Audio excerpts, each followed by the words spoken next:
ఎవరైనా సరే ఆరోగ్యంగా ఉండాలంటే శుభ్రత పాటించాలి. మరి శుభ్రత కావాలంటే ఎలిం ప్రొడక్ట్స్ వాడాలి.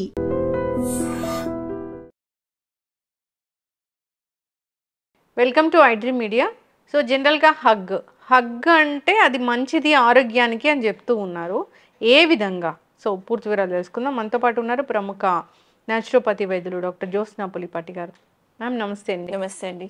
సో జనరల్గా న్యాచురల్ వే ఆఫ్ లివింగ్, మన ఫుడ్స్, మన జీవన విధానము, సో ఎట్లా చెప్తూ ఉంటారు, జబ్బులు రాకుండా ఎలా చూసుకోవాలి, మన హెల్త్ని స్ట్రాంగ్గా ఎలా ఉంచుకోవాలి, ఇలాంటి విషయాలని చెప్తూ ఉంటారు.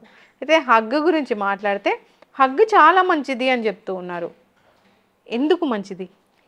సో హెల్త్ అనగానే జస్ట్ మనం ఫిజికల్ హెల్త్ అనుకుంటాము, కానీ హెల్త్లో ఈవెన్ WHO డెఫినేషన్ ప్రకారంగా కూడా physical, mental, spiritual and emotional health, ఈ 4 ప్లేన్స్ ఆఫ్ హెల్త్ ఎప్పుడైతే మనం మెయింటైన్ చేస్తామో దాన్ని ఒక హెల్దీ బీయింగ్గా మనం చూడగలుగుతాం. అండ్ ఈ విషయంగా ఫిజికల్ హెల్త్ గురించి మనము diet, exercise and well being గురించి ఇంత మాట్లాడతాం, కానీ ఇమోషనల్ అండ్ మెంటల్ హెల్త్కి వచ్చే దగ్గరకి వస్తే గనక అసలు మన ఇమోషనల్ హెల్త్ ఎలా మెయింటైన్ చేయగలుగుతాం, మన స్ట్రెస్ని ఎలా మనం మేనేజ్ చేయగలుగుతాము అని అంటే మనిషికి మనిషి ఎప్పుడైతే ఒక హగ్ అనేది, హగ్ థెరపీ ఇప్పుడు మనం ఎప్పటి నుంచో ఉంది, కానీ హగ్ థెరపీ అనేది దాని ఇంపార్టెన్స్ మనుషులకి బాగా తెలుస్తుంది. హగ్ చేసుకున్నప్పుడు బేసిక్గా హగ్ అంటే కౌగిలింత. So 2 people coming close and then మనం ఇలా హగ్ చేసుకోవడము, అలా ఎప్పుడైతే చేస్తామో ఒక టచ్ సెన్సేషన్ ఎప్పుడైతే క్రియేట్ అవుతుందో అది మన బాడీలో different kinds of good happy హార్మోన్స్ని రిలీజ్ చేస్తుంది. మనకి 4 types ఆఫ్ హ్యాపీ హార్మోన్స్ ఉంటాయి. డోపమిన్ అంటే దాన్ని రివార్డింగ్ హార్మోన్ అని కూడా అంటామన్నమాట. ఫర్ ఎగ్జాంపుల్ మనం ఎప్పుడైనా కానివ్వండి, ఏదైనా కాంపిటీషన్ విన్ అయినప్పుడు, లేదా ఏదైనా గోల్ అచీవ్ చేసినప్పుడు, లేకపోతే మ్యారథాన్ రన్ చేసినప్పుడు ఆర్ ఎనీథింగ్, ఏదైనా కానీ విన్ చేసినప్పుడు వచ్చే కిక్ ఏదైతే ఎక్స్పీరియన్స్ చేస్తామో అదే డోపమిన్ అనమాట. సో బాడీలో అది రిలీజ్ అవుతుంది, కాబట్టి ఒక హ్యాపీనెస్ అనేది క్రియేట్ అవుతుంది. సో సెకండ్ హార్మోన్ వచ్చేసి oxytocin. Oxytocin are a bonding hormone. అసలు ఫీమేల్లో ఆక్సిటోసిన్ హార్మోన్ లెవెల్స్ అనేది ఎక్కువ ఉంటుంది. ఇన్ఫ్యాక్ట్ మిల్క్ ప్రొడక్షన్కి, బ్రెస్ట్ ఫీడింగ్కి ఈ ఆక్సిటోసిన్ హార్మోన్ అనేది చాలా ఇంపార్టెంట్ అనమాట. సో ఎప్పుడైతే మనము బాండింగ్ లైక్ హగ్ చేసుకున్నప్పుడు మెయిన్గా ఆక్సిటోసిన్ అండ్ సెరోటోనిన్ అనే హార్మోన్స్ రిలీజ్ అవుతాయి. థర్డ్ హార్మోన్ ఇస్ సెరోటోనిన్ అనమాట. ఫోర్త్ది వచ్చేసి ఎండార్ఫిన్స్. ఎండార్ఫిన్స్ అంటే న్యాచురల్ పెయిన్ కిల్లర్స్ ఏవైతే ఉంటాయో మన బాడీలో, ఫర్ ఎగ్జాంపుల్ ఎక్సర్సైజ్ చేసినప్పుడు కానివ్వండి, ఎనీ స్ట్రెస్ రిలీవింగ్ యాక్టివిటీ, వాకింగ్కి వెళ్ళొచ్చినా కానివ్వండి, లేకపోతే ఎనీ కైండ్ ఆఫ్ థెరపీ చేసినా కానివ్వండి, ఈ ఎండార్ఫిన్ హార్మోన్స్ అనేది natural pain killers or soothing hormones అనేది రిలీజ్ అవుతాయి. నౌ ఎస్పెషల్లీ హగ్ చేసుకున్నప్పుడు ఈ హ్యాపీ హార్మోన్స్ ఎప్పుడైతే రిలీజ్ అవుతాయో అప్పుడు మన మెంటల్ స్టేట్ అనేది కామింగ్ ఎఫెక్ట్ అనేది ఉంటుంది, స్ట్రెస్ లెవెల్స్ అనేది తగ్గుతాయి, అండ్ దెన్ ఫిజికల్లీ కూడా దాని ఇంపాక్ట్ ఉంటుంది.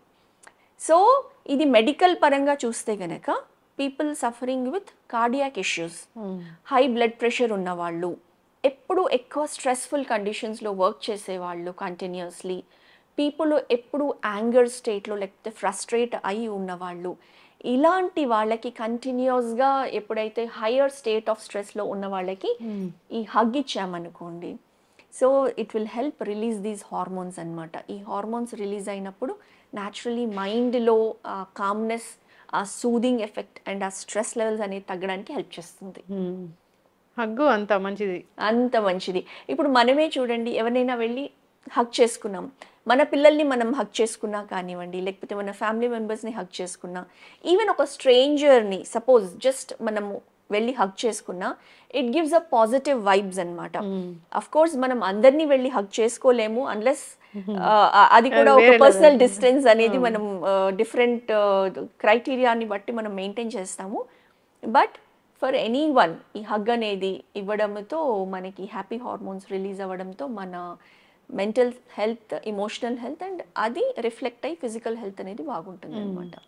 ఇప్పుడు బేబీస్ని హగ్ చేసుకున్నా చాలా టెన్షన్ తగ్గిపోతుంది ఇలా చెప్తూ ఉంటారు. చాలా మంది చిన్న చిన్న పిల్లల్ని ఎత్తుకోవడానికి ఇష్టపడుతూ ఉంటారు, ఎగ్జాక్ట్లీ వచ్చి ఎత్తుకోవడానికి, బయట వాళ్ళైనా ఎవరైనా సరే. సో ఎవరైనా కష్టం వచ్చినా కానీ మనం చూస్తూ ఉంటాం, ఓదార్పు చేస్తూ ఉంటాం.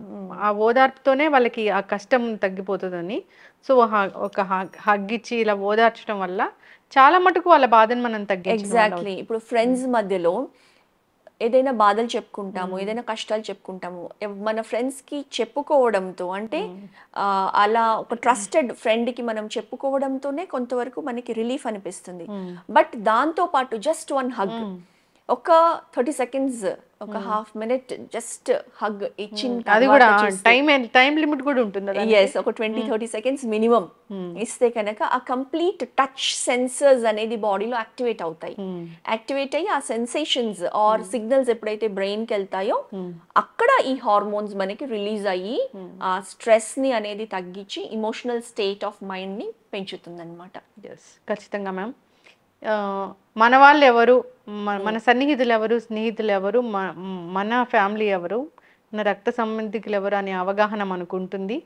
ఎవరికి హగ్ ఇవ్వాలనే అవగాహన ఉంటుంది కాబట్టి మనం స్పెషల్గా చెప్పని అవసరం లేదు. ఖచ్చితంగా. సో ఎవరైనా ఇబ్బందులు ఉన్నారు, బాధపడుతున్న వాళ్ళు మన వాళ్ళు అన్నప్పుడు ఖచ్చితంగా వాళ్ళని ఓదార్చాలంటే ఈ హగ్ చాలా బాగా పనిచేస్తుంది. ఎస్ అండి, చక్కగా చెప్పారు మ్యామ్. సైంటిఫిక్ రీజన్స్ అయితే ఉన్నాయి దీని వెనక, సైంటిఫిక్ ఎవిడెన్స్ అయితే ఉంది, ప్రూఫ్స్ కూడా ఉన్నాయి. కాబట్టి 20 minutes ఆఫ్ హగ్ వల్ల బ్రెయిన్ కామ్ అవుతుంది, స్ట్రెస్ తగ్గిపోతుంది, బీపీ తగ్గిపోతుంది, మంచి మంచి హార్మోన్స్ రిలీజ్ అవుతాయి.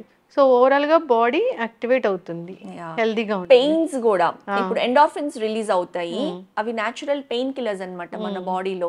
సో ఎటువంటి పెయిన్స్ ఉన్నవి కూడా తగ్గుతాయి. ఇప్పుడు బేబీ పుట్టగానే మనకి తెచ్చి ఇలా టచ్ చేపిస్తారు కదా, అది కూడా ఒకలాంటి టచ్ తోని ఆ పెయిన్ అంతా తగ్గిపోతుంది. ఎస్ అండి, చిన్న పిల్లల్ని ఈవెన్ వాళ్ళని, అందుకే చిన్న పిల్లల్ని అందరూ పడతారు ఎత్తుకోవడానికి. కొంచెం సేపు ఎత్తుకున్నా కానివ్వండి మన బాధలన్నీ మర్చిపోతాము. మనలో ఏదో తెలియని ఒక ఆహ్లాదకరము, ఒక సంతోషము, ఒక ఇంటర్నల్ హ్యాపీనెస్, ఒక ఇంటర్నల్ బ్లిస్ఫుల్ స్టేట్ అనేది మనం ఎక్స్పీరియన్స్ చేస్తాం. సో దానికి ఈ physiological release of happy hormones అనేదే కారణం అన్నమాట. చక్కటి ఇన్ఫర్మేషన్ మ్యామ్. హగ్ వల్ల చాలా రకాల లాభాలే ఉన్నాయి.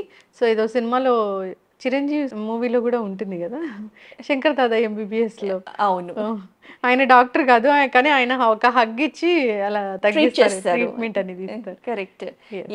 ఏ మందులు చేయనిది ఒక హగ్ కూడా చేసే ఇది ఉంటుంది అందులో, ఆ మూవీలో మెసేజ్. అసలు ఇది ఫుల్లీ కమర్షియల్ వర్డ్ అయిపోయింది, అసలు మాట్లాడుకునే టైం కూడా దొరకట్లేదు. ఇలాంటి సమయంలో ఇంత మంచి టాపిక్ చెప్పారు. సో దీని గురించి ఆలోచన చేయాలని కోరుకుందాము, పర్మిషన్ తీసుకొని హగ్ చేసుకోవాలని కోరుకుందాం. ఖచ్చితంగా ఖచ్చితంగా. చక్కటి మన వాళ్ళు అయితే కనుక మనము హ్యాపీగా హగ్ చేసుకోవచ్చు. కొంచెం మనకి ఆ డిస్టెన్స్ ఉన్న వాళ్ళు అయితే పర్మిషన్ తీసుకొని అయినా హగ్ చేస్తే కూడా ఆ బెనిఫిట్స్ 100% ఉంటాయి. మాక్సిమం సంస్కారం ఉంటుందిలేండి అంతవరకు, అవగాహన కూడా ఉంటుంది. ఎస్ అండి, చక్కటి ఇన్ఫర్మేషన్ మ్యామ్, ధన్యవాదాలు. నమస్తే అండి. Sir, one life lesson what medicine has taught you. Whatever you can do without expecting. But I really believe మన పాజిటివ్ యాటిట్యూడ్ ఉంటేనే మనం ఏదైనా సాధించగలం. గట్ ని మనం కరెక్ట్ గా డీల్ చేసినట్లయితే అది మనకి పాజిటివ్ హార్మోన్స్ ని రిలీజ్ చేస్తుంది. షుగర్ వచ్చిన వాళ్ళ పరిస్థితి ఏంటి? పొట్ట దగ్గర పెరిగితే దాన్ని ఆండ్రాయిడ్ అంటారు, ఆండ్రాయిడ్ ఫోన్ కదా. అసలు థాట్స్ ఎందుకు వస్తాయి? బ్రెయిన్ డెడ్ అంటే దానికి ప్రపంచం అంతా కూడా కొన్ని నిర్దిష్టమైనటువంటి లక్షణాలు. మానసికంగా ధైర్యంగా ఉంటే క్యాన్సర్ జయించవచ్చు. You are a doctor for a cause sir, అంతే. వాళ్ళకి వచ్చిన ఆదాయం కాకుండా ఫ్రీ సర్వీస్ ఎంతమందికో చేస్తుంది.